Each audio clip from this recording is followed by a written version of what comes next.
My name is Jhon Light. I am 22 years old. I live in Los Angeles. And on January 14th, 2025, I died. I remember that day like a heartbreaking yet luminous memory, forever etched in my mind. I was riding my motorcycle on a rainy night.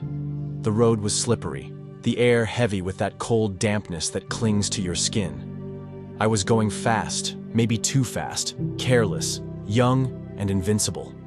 Then, without warning, my front wheel slipped on a wet leaf. The fall was brutal. My body slammed onto the asphalt, a dull sound of metal and helmet hitting the ground. Then silence. I didn't know I was going to die that night. Yet, it happened. In the moment that followed, I felt my spirit detach from my body, like a light flame rising above the flames of a fire. I floated above myself, unable to move but fully conscious.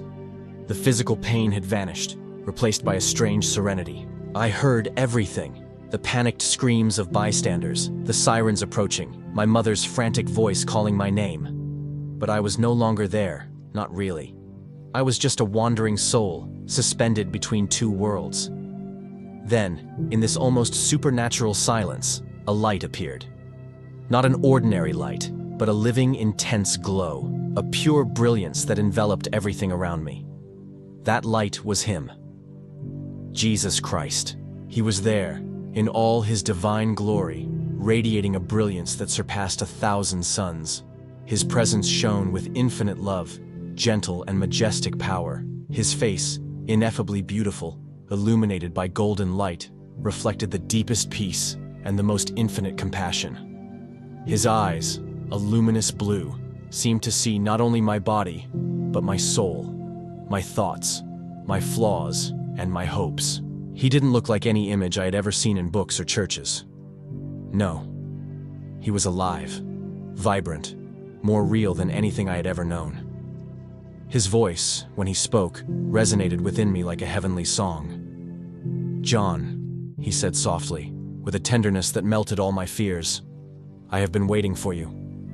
I wanted to speak, but no sound came out. I cried, tears not of pain, but of gratitude and wonder. "Am I dead?" I finally whispered. A smile filled his face with an even more intense light. "Your body, yes. Your spirit, no. You are more alive than ever." He reached out his hand to me. Instantly, I was transported. We were no longer in that classic tunnel of light I had thought I saw in my dreams. No, we were in a place of absolute peace, an eternal garden bathed in soft, golden light, where every breath of air sang praises to God. The flowers were an otherworldly blue, the trees gleamed as if made of gold, and the sky stretched infinitely, tinged with pink and purple. "Come, I will show you," he said. I looked down toward the earth, visible as a shining sphere beneath our feet. But something was terribly heartbreaking. A vast shadow covered the American continent, a heavy darkness that smothered all light. "Do you see that shadow?" Jesus asked.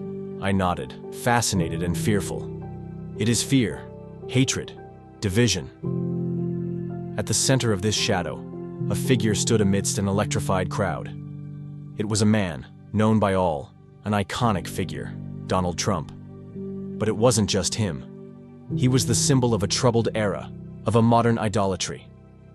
"He has become an idol, John," Jesus explained with a voice heavy with sorrow. "It doesn't matter if you love or hate him. The problem is you forgot to turn to me." Around us, I saw heartbreaking scenes. Believers brandishing images of this man like sacred relics, frenzied crowds blindly following him, others cursing him with fierce hatred, rejoicing in his downfall. But no one was looking toward him, the living Christ. "They replaced me with a man," Jesus murmured, his eyes filling with invisible tears. I then felt the divine pain of a father whose children have gone astray, a love that never ceases, even in the face of rejection and blindness. He placed his hand on my heart, and I saw a divine flame ignite, ardent and pure. "This fire, John, is my love for each of them, even for those who have turned their backs on me."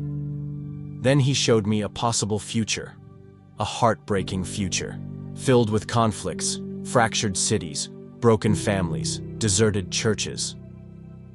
Look at what the earth becomes when my people place their faith in a man instead of me. Creeping shadows, invisible demons thrived in this hatred.